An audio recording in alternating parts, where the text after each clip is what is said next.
Hi there, this is our honeybee hive where it's made up of 4 large frames and 1 small one. We have a feeder here and the bees come and go through a tube and out the window so they can forage on all the flowers that they need to feed their colony. You can see all the bees coming and going through the tube.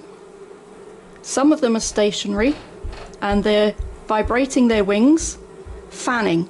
So they're forcing air from outside through into the hive to ventilate it. And you can hear the buzz.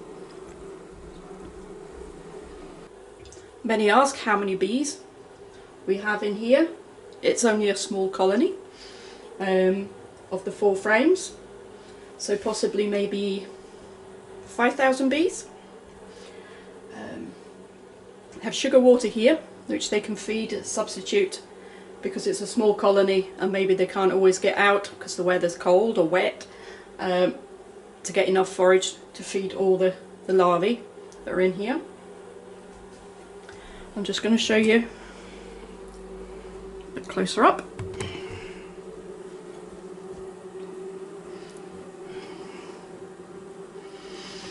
So the bees are all over the sides of the frame and they're either communicating with each other, feeding the larvae which are inside the cells. You can see some of the cells are capped with a biscuit coloured covering. This is where larvae are in there pupating, ready to emerge as worker bees. Most of the bees within our hive are female workers. Occasionally we might see a larger rounded body bee, which is a drone. And within our colony we just have 1 queen. Our queen this year is marked with a green dot because she was a last year's queen, and each year gets a different colour. So when you're looking in the hive, look out for her. She might be on this side or the other side. We cover the colony up when no one's looking and watching it to keep all the heat in. With the back of your hand, if you lightly touch, you can feel how warm it is. The bees need to keep the inside of their hive, their nest, at about 35-37 degrees, just like our body temperature. They're insects, so they're sort of cold-blooded. So the vibrations of their body and the body heat from all these bees keeps it at the right temperature. Now, can you see the queen? She's just there with the green dot.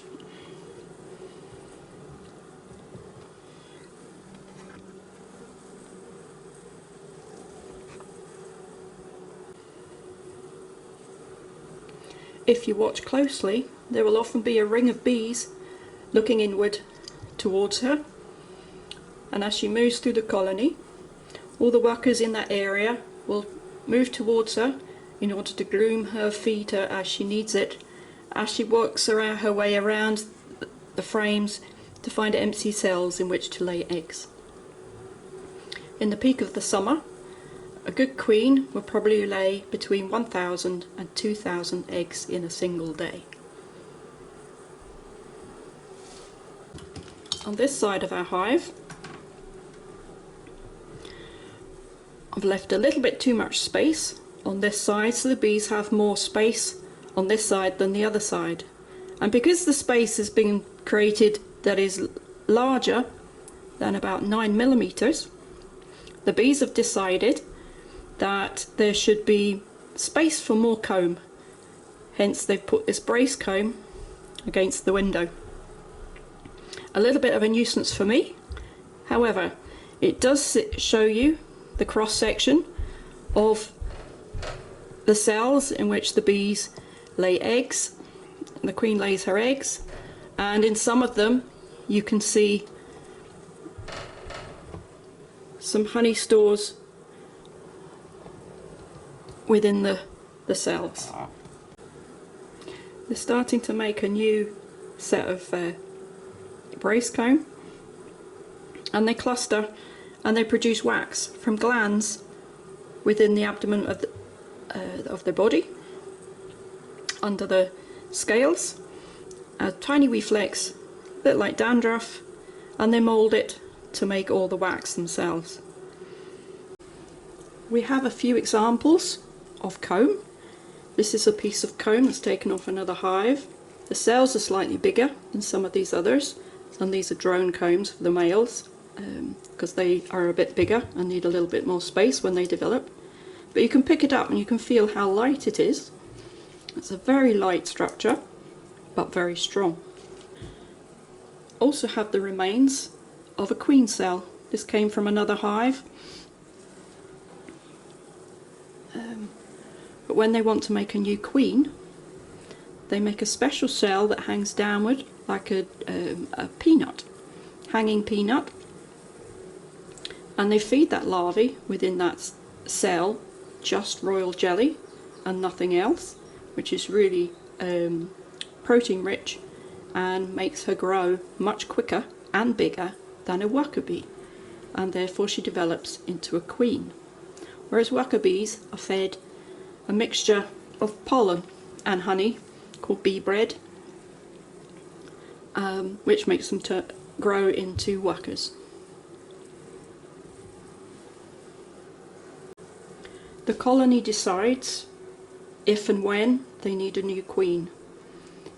It might be because they're doing so well with so much nectar and forage available in an area that they think they can produce enough bees, and they're so healthy that they can split the colony and make another colony, reproduction, colony scale.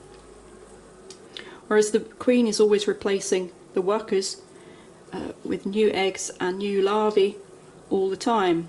In the summer, when the bees are working so hard, they spend half their life inside as house bees, cleaning cells, feeding larvae, processing honey, and all these, and building wax and defending the colony. Eventually, 2 to 3 weeks after hatching, they start to emerge from the colony and become worker bees outside, foraging nectar, pollen, propolis and water.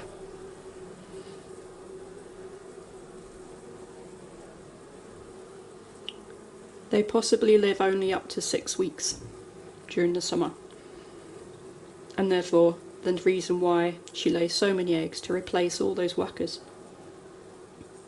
In the winter, the colony relies on whatever honey is produced to feed itself through the winter, and the winter bees produced in the late autumn will survive throughout the winter.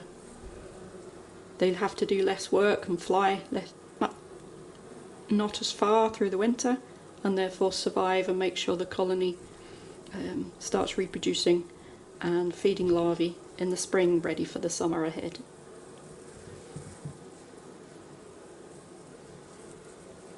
If you're very observant and watch the bees closely, you might sometimes see them do the waggle dance.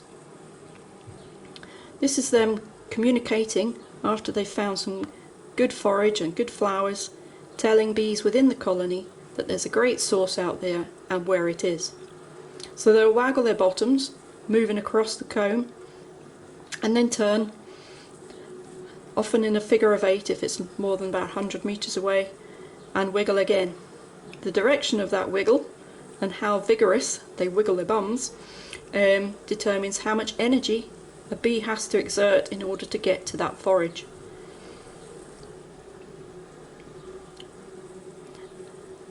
The line of axis is with gravity, so if they wiggle away from gravity, downwards, directly downwards, the forage is directly away from the sun.